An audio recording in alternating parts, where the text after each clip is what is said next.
네, 강프로입니다. 자, 현대차 보겠습니다.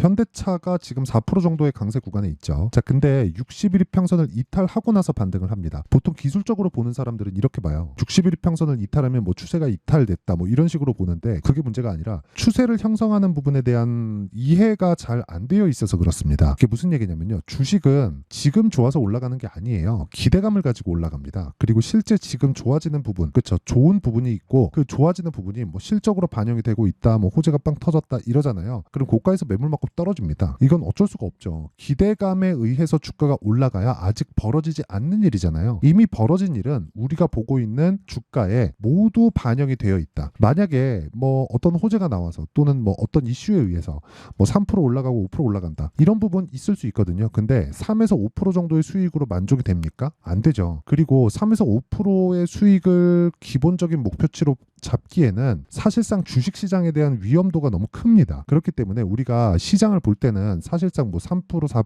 5% 이런 정도의 뭐 반짝이는 뭐 시세들 이런 것 때문이 아니라 정말 2주 안에 내가 충분히 보유할 수 있을 만큼의 수익 구간으로 들어갈 수 있어야 돼요. 왜? 미래 가치를 반영하는 주식시장은 변동폭이 상당히 클 수밖에 없는 구조를 갖추고 있기 때문에. 그렇죠? 자, 그러면 지금 조정을 받는 이유가 뭐겠습니까?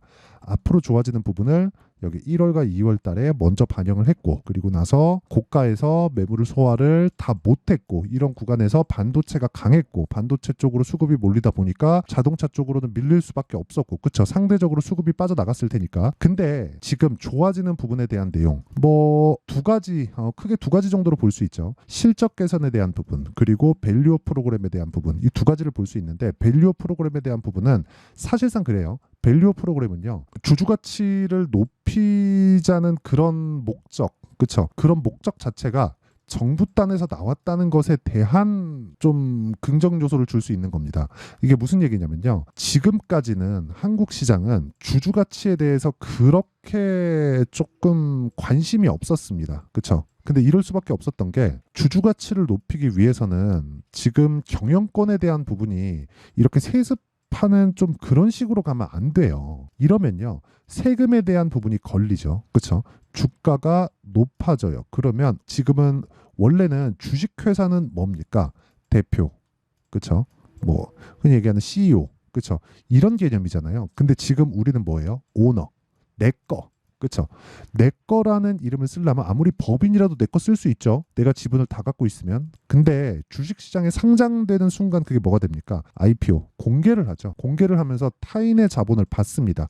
불특정 다수의 자본을. 그러면 당연히 내 게 아닌 거예요. 내가 만들어서 내가 키웠지만 내 게 아닌 겁니다. 그렇죠? 근데 내 게 아닌 부분은 주주들과 이익을 나누는 개념이 있어야 되는데 오너의 개념을 가지고 있으면 그런 개념 자체가 없단 말이에요. 근데 한국은 주식시장에 상장을 했는데도 오너의 개념을 갖고 있었다. 그러면 이 오너의 개념을 내가 내 자식들한테도 물려주기 위해서는 뭘 해야 됩니까? 주가가 오른 게 좋지 않죠. 올라가면 올라갈수록 그 지분에 대한, 그렇죠? 지분 가치가 높아지니까 거기다 세금 매기잖아요. 그렇죠? 세금이 높아지는 그런 구조, 그런 구조를 갖고 있었기 때문이다. 그래서 이 구조를 어떻게 바꿀 수 있을지 그것까지는 잘 모르겠습니다. 하지만 정부 단에서 개인 투자자들의 말을 들어주고 있다는 것만으로도 지금 시세가 나오기엔 충분하다. 근데 이런 부분이 우리가 현대차뿐만 아니라 기아차를 함께 봐야 돼요. 기아차를 보면 12월 달에 신고가를 가버렸습니다.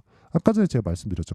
가격이 먼저 반영한다고. 그렇죠? 이런 부분이 이렇게 나오고 나서 주가가 1월 달 이때 밸류업 프로그램과 함께 추가적인 상승세가 나왔다는 점. 그리고 나서 실적에 대한 확인 과정을 다시 거치고 있다는 점. 그렇죠? 그리고 지금 실적이 좋아지는 부분, 그리고 이게 성장 산업에 속해 있는 부분은요. 기존의 내연기관에 대한 판매나 그런 것들이 아니에요. 그런 게 아니라 전기차에 대한 영향력이 현대기아차가 좀 많이 커지고 있습니다. 실제 뭐 아이오닉 시리즈나 뭐 EV 시리즈나 이런 쪽이 북미 쪽에서 굉장히 큰 호평을 받고 있기 때문에 이런 부분에 대한 내용이 실적으로 반영이 되고 그런 부분을 앞서서 가격이 먼저 반영하고 있는 거다. 여기 12월 달 보면 그런데 이거 조금 땡겨서 보면 그렇죠? 23년도에 반도체 말고 시장이 굉장히 안 좋았는데도 불구하고 어떻습니까? 완성차 쪽도 계속해서 고가를 높여오고 있는 그런 상황이 있다. 뭐 이거 뭐 장기 차트 보면 다들 아시죠? 2010년 이후에 계속해서 하락하고 이번에 돌아서기 시작한 겁니다. 그리고 지금 이 구간에는요, 어쩔 수 없이 물량에 대한 부분이 있어요. 그 물량 부담에 대한 부분이 있습니다. 그게 왜 그래요? 21년도인가 21년도였을 거예요. 그때 애플카 이슈가 터지면서 현대기아차가 고가 돌파를 해버렸죠. 이 구간입니다. 그렇죠? 요 구간. 그래서 요 구간에 대한 넘기 위한 좀 그런 부분이 있다. 근데 우리는 여기서 주가는 철저하게 미래 가치를 반영하기 때문에 타점을 잡고 가격을 잡아야 된다. 지금 현대차, 기아차 굉장히 좋은 자리에 있습니다. 하지만 확인하고 매수해야 되는 구간이 필요합니다. 그래야 우리가 심리를 안정시키고 꾸준하게 수익 구간을 만들 수 있다. 그렇죠? 그래서 그 타점에 대한 부분, 가격을 어떻게 잡을지 그 내용을 여기 현대차의 가격과 단기 보유 전략으로 제가 내용 준비를 해왔습니다. 단기 뭐라 그랬죠? 2주 안에 수익 전환을 시키지 않으면 심리가 무너져서 매매 자체가 어려워집니다. 2주 안에 수익 전환을 시키려면 뭘 해야 돼요? 가격을 전환시켜야 돼요. 그렇죠? 가격적인 부분을 내가 잘 잡아야 돼요. 이런 부분에 대한 내용이 선행되어 있지 않으면 주식시장은 정말 힘들 수밖에 없고 관련주들의 매매를 할 수 있어야 됩니다. 제가 관련주들을 어떻게 매매했는지까지 타점 공개를 할 텐데 무엇보다 중요한 건 정말 2주 안에 끊어내는 단기 전략이 중요합니다. 이 단타를 치라는 게 아니에요. 스윙급으로 내가 처음에 진입을 해서 충분한 수익 구간에 있으면 그렇죠? 그러려면 가격을 잘 잡아야 되고 그 충분한 수익 구간에 있으면 뭘 해야 됩니까? 그렇죠? 내가 꾸준하게 다른 종목에 가서도 수익을 낼 수 있는 상황을 만들 수가 있겠죠. 그 내용에 대해서 제가 준비를 해온 거니까 구독과 좋아요 이 두 개 부탁드리고요. 상단에 있는 전화번호로 현대차, 자 현대차라고 문자 보내주시면 제가 현대차의 가격과 단기 보유 전략을 공유해 드리도록 하겠습니다. 자 그러면 시세 원리, 즉 앞을 반영하는 주식시장의 시세 원리에 대한 부분 그리고 타점에 대한 부분 2주 안에 털고 나와야 된다는 부분 그런 내용에 대한 부분을 제가 다 이야기를 드렸으니까 실제 매매가 어떻게 진행되는지 보겠습니다. 자 현대차를 보면서 뭘 해야 되나요? 당연히 관련주들의 매매를 해야겠죠. 그 관련주들은 뭐가 있나요? 여기입니다. 코리아 FT. 자 내용 보세요. 그쵸? 12월 달에 기아차가 신고가를 갔고 그쵸? 그러면서 관련주들의 움직임들이 조금씩 나오고 있죠. 그러면서 1월 달에 뭐가 나왔습니까? 밸류어 프로그램에 대한 내용이 나오면서 기아 현대 쪽에 시세가 붙었고 그러면서 더 많이 올라간 건 코리아 FT입니다. 그쵸? 어딘지 아시죠? 자동차 부품주입니다. 이 부품주들을 제가 어떻게 거래를 했는지부터 그 내용을 먼저 보여드릴게요. 내용 보시면 여기 뭐 JNTC 같은 거 오늘 뭐 27% 정도 올라가서 뭐 큰 폭의 시세 구간에 들어와 있는데 보세요. 정확하게 돌파 구간에 제가 매매한 구간이 있고 지난주에 제가 이쪽 구간에서 매매하면서 0.5% 정도의 수익밖에 못 봤는데 오늘 같은 경우에는 돌파 구간을 공략한 결과 하루에 20% 넘는 수익 구간에 있다는 점 이런 부분이 중요합니다. 그리고 이런 부분을 동일하게 코리아 FT 이 내용으로 보면 어떻습니까? 제가 돌파하는 구간에 계속해서 매수 구간을 이어왔죠. 그런 결과 지난주 금요일 날 15% 정도의 상승 구간 오늘도 계속해서 보유하고 있다. 그렇죠? 돌파 구간에 매매를 한다는 점이 중요한 거고 이 돌파 구간에 대한 부분을 여기 소통방에서 다 공개를 합니다. 그리고 여기 보면 4월 8일 시장가 매수 FNS텍, JNTC, 이수페타시스 다 반도체 종목들이기는 한데 이런 종목들까지도 내가 매매를 할 수 있어야 돼요. 근데 전부 다 동일합니다. 자 보세요. FNS테크 자 내용 보면 어때요? 돌파 구간에 있죠. 그리고 그 밑에 JNTC 어때요? 돌파 구간에 있죠. 정확하게. 그리고 그 밑에 이수페타시스 오늘 뭐 큰 폭으로 상승을 하고 있는 건 아니지만 돌파 이후에 눌림목 구간에 있죠. 자 이런 구간에 내가 확인하고 매수할 수 있는 타점을 이해하는 것이 중요합니다. 그리고 그런 부분을 소통방에서 공개를 하지만 자 내용 보세요. 4월 8일 시장가 매수 8시 47분 시장가 매수 8시 47분 모두 장시작 전에 공개한다. 왜? 고가 돌파에 대한 부분은 이미 정해져 있는 거잖아요. 확인하고 내가 매매를 하는 거잖아요. 그렇죠? 이런 부분이 중요하다는 거예요. 이 내용에 대한 이해가 되어 있지 않으면 진짜 주식시장은 어려워질 수밖에 없고 이런 부분을 제가 소통방에서 공개하고 있으니까 구독과 좋아요 이 두 개 눌러주시고요. 상단에 있는 전화번호로 소통이라고 문자 보내주시면 제가 소통방 입장 링크를 순차적으로 공유를 해드리도록 하겠습니다. 자 그러면 내용 정리 한번 할게요. 주식시장은 이렇게 왜 올라간다고요? 미래 가치를 반영해서 미래가 좋아지는 부분에 대한 내용을 가격이 먼저 반영하니까 그럼 그 가격적인 부분에 대한 내용이 올라가는 종목이라는 건 뭐예요? 앞으로 실적이 좋아질 수 있다. 앞으로 호재가 나올 수 있다. 이런 내용이에요. 그러니까 호재를 찾아다니고 차트를 보는 게 아니라 차트 즉 가격을 보면서 내가 앞으로 나올 호재를 그 뒤에 찾는 겁니다. 그렇죠? 이 순서 반드시 기억하시고 이런 부분을 제가 소통방에서 공개를 하고 있다. 왜 그런지 아시죠? 미래 가치를 그쵸. 앞으로 좋아질 부분을 가격이 반영하면서 딛고 가는 거니까. 그러면 이 내용에 대한 부분을 지금 상황에 대입해 보면 어떻게 될까요? 지금 강한 종목이 4월과 5월 달에 주도주가 된다. 그쵸. 그 종목군들을 어떻게 분류하고 어떻게 판단해서 어떻게 매매할지를 제가 다 이해를 시켜드리도록 할 테니까 영상 끝까지 시청하시고요. 모든 분들이 성공 투자하셨으면 참 좋겠습니다. 자, 24년도가 돼도 여전히 시장은 녹록지 못합니다. 이런 상황이 벌어지는 건 어쩔 수 없습니다. 이런 상황에서도 수익이 나는 종목들의 구조는 변하지 않습니다. 즉 대시세 종목에 대한 구조는 변하지 않는다는 거고, 실제 제가 소통방에서 지속적으로 이야기를 드리고 있는 내용도 대시세 종목이나 시장 주도주를 공략하는 건 철저하게 가격 분석을 하라고 이야기를 드리고, 가격 분석 이후에는 이슈에 대한 파악, 그리고 이슈를 파악하고 나서는 다시 내가 얼마에 매수할지 그 타점에 대한 부분을 지속적으로 언급을 하고 있습니다.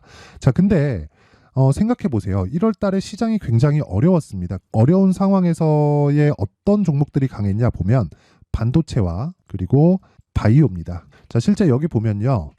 HLB에 제가 실제 매매한 내용을 띄워놓고 보여드리고 있는데, 1월 22일부터 매매를 시작해서 4일 동안 31%의 수익 마감이 됐고요. 그리고 여전히 신고가 종목입니다. 자, 그리고 그 다음 어보브 반도체, 이름을 보시다시피 반도체 종목이죠. 그리고 AI 반도체는 지속적으로 강세를 보이고 있습니다. 이 종목도 신고가를 먼저 달성한 이후에 제가 21%의 단기간에 21%의 큰 수익을 내고 마감이 됐습니다. 다시 재공략을 준비하고 있고, 이런 부분은 소통방에서 다 공유를 해드립니다. 자, 그리고 그 다음 코세스. 자, 코세스 같은 종목도 당연히 그쵸, 신고가 종목이고요. 그리고 반도체 종목입니다. 이 종목도 영업일 기준에서 이틀 동안 대략 한 15%의 수익 마감이 됐습니다.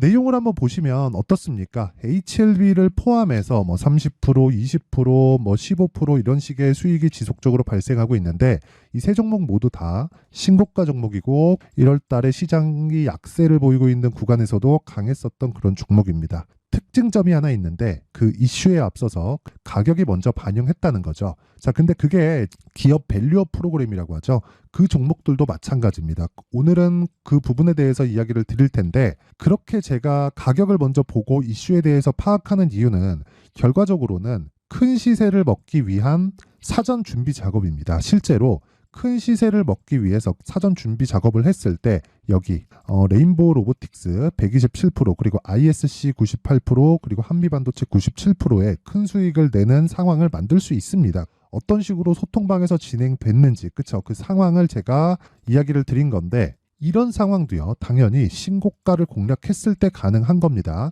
자, 그러면 이번에도 마찬가지입니다. 그쵸? 정부 주도의 코리아 디스카운트 해소 방안이 2월 달에 발표를 하고요. 그리고 2월 달에 발표된 내용을 토대로 주가가 움직이는 게 아니라 이미 움직인 내용이 있죠. 실제 이 내용은 크게 중요한 게 아니라는 겁니다.